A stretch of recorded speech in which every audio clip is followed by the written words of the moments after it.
नमस्कार, स्वागत है आप सभी का न्यूज 21 में। मैं हूं आपके साथ हर्षदा। खबर हरियाणा से।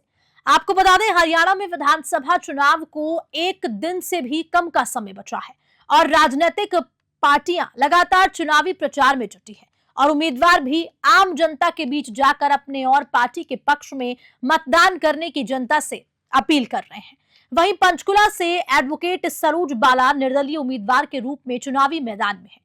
आज उनसे हमारे संवाददाता अमित ने चुनाव को लेकर खास बातचीत की। सुनिए। नमस्कार दोस्तों, स्वागत है आपका न्यूज़ 21 में। और आज हमारे साथ है पंचकुला सीट से निर्दलीय उम्मीदवार एडवोकेट सरोज जी, बहुत बहुत स्वागत है आपका हमारे साथ। नमस्कार सर। मैं सबसे पहले तो आपके चैनल के सभी दर्शकों को धन्यवाद करती हूँ, नमस्कार करती हूँ, सत श्री अकाल करती हूँ, आदाब करती हूँ और आपका तहे दिल से धन्यवाद करती हूँ कि पब्लिक के सामने मुझे अपील करने का मौका दिया है। और पब्लिक से मेरी रिक्वेस्ट है और निवेदन है कि जो भी कार्य मैं कर रही हूँ, जो उनके पब्लिक के ध्यान में आएंगे और समझ पाएंगे तो मुझे वोट करें। सरोज जी, जैसे आपने अभी पहली बार आपने नामांकन भरा है, तो हमारी जनता चाहती है आपके बारे में जानना, तो हम चाहते हैं कि आप अपना परिचय खुद दें। मैं एडवोकेट सरोज बाला विधानसभा पंचकुला से आज़ाद उम्मीदवार हूँ और जनता को, पंचकुला विधानसभा की जनता से निवेदन कर रही हूँ और अपील कर रही हूँ कि मुझे वोट करें, मेरे कार्य के लिए वोट करें। जो कार्य मैं करने जा रही हूँ, जो मैनिफेस्टो मैंने बनाया है, उसके लिए मुझे वोट करें। आपके परिवार में कुछ अपने परिवार के बारे में आप कहाँ के रहने, ये बताइए जनता को, ताकि वो जान सके कि जो हमारा प्रत्याशी है जिसको वो वोट देंगे वो किस जगह का रहने वाला, उनके परिवार की पृष्ठभूमि क्या है।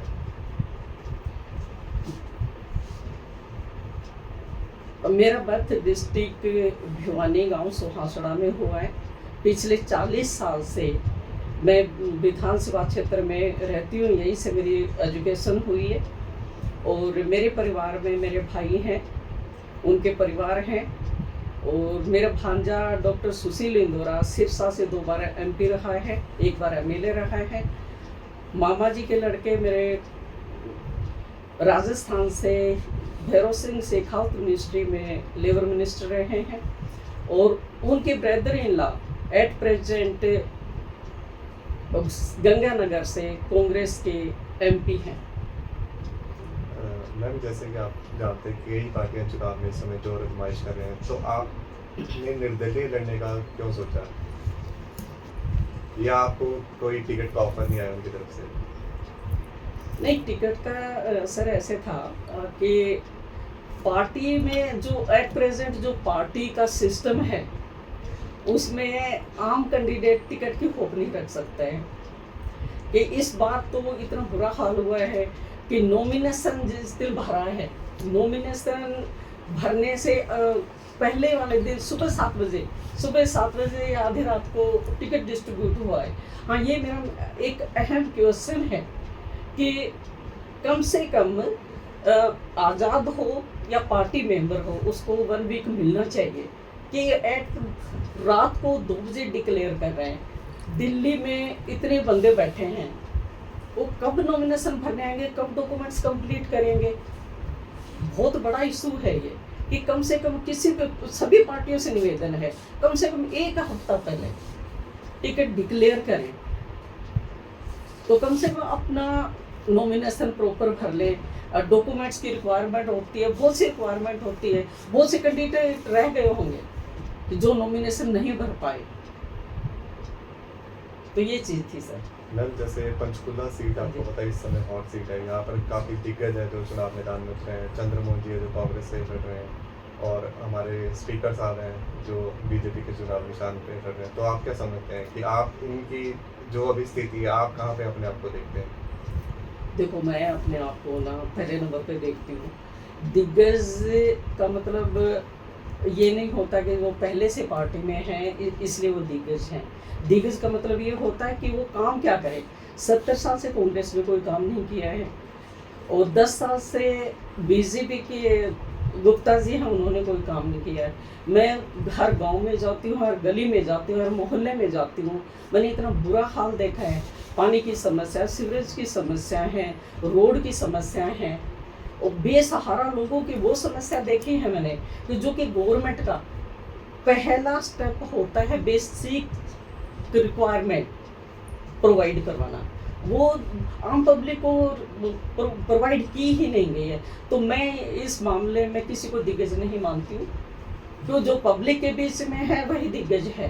ये आपको लगता नहीं जो आप मुद्दे उठा रहे हैं, जो आप मुद्दे उठा रहे हैं, ये सभी पार्टियां मुद्दे उठा रही है, चाहे वो कांग्रेस है जो सत्ता में नहीं है, खासकर चाहे वो कांग्रेस है, आम आदमी पार्टी है, यही मुद्दे वो भी उठा रहे हैं। तो आप में और उनमें क्या डिफरेंस है कि लोग आपकी तरफ आए? मेरे में और उनमें ये डिफरेंस है सर कि देखो, वो ऑलरेडी सत्ता में रह चुके हैं, कांग्रेस सत्ता में रह चुकी है और बीजेपी सत्ता में रह चुकी है, फिर भी कॉलोनीज का हाल है, रेडी फड़ी वालों का हाल है, गरीब का हाल, सफाई कर्मचारी का हाल, मजदूर का हाल एज इट इज ही बना हुआ जो था वही है।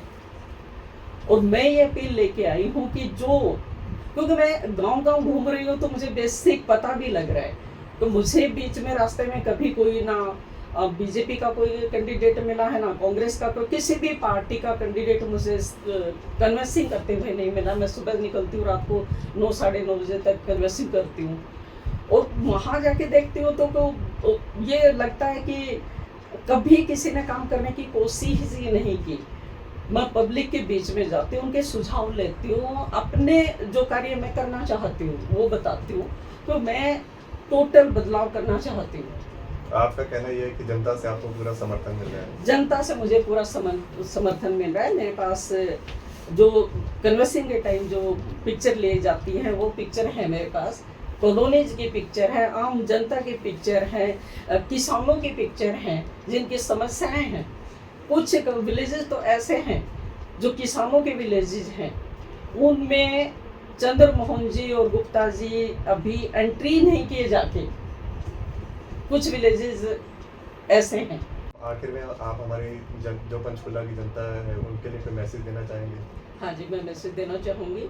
मैं पब्लिक से यही अपील कर रही हूँ कि पब्लिक ने, जनता जनार्दन ने, गरीब ने, रेडी फड़ी वाले ने, फीमेल ने, किसानों ने, सभी ने मेरे को विधानसभा भेजा, तो मैं इनके हक की लड़ाई विधानसभा में खड़ी होकर करूँ। मैम, आपने अपना कीमती समय दिया, इसके लिए बहुत बहुत धन्यवाद। Thank you sir, thank you so nice of you कि आपने, आपके चैनल के माध्यम से मेरे विचार पब्लिक तक पहुंच रहे हैं। मैं आप चैनल का धन्यवाद करती हूँ, आपका धन्यवाद करती हूँ।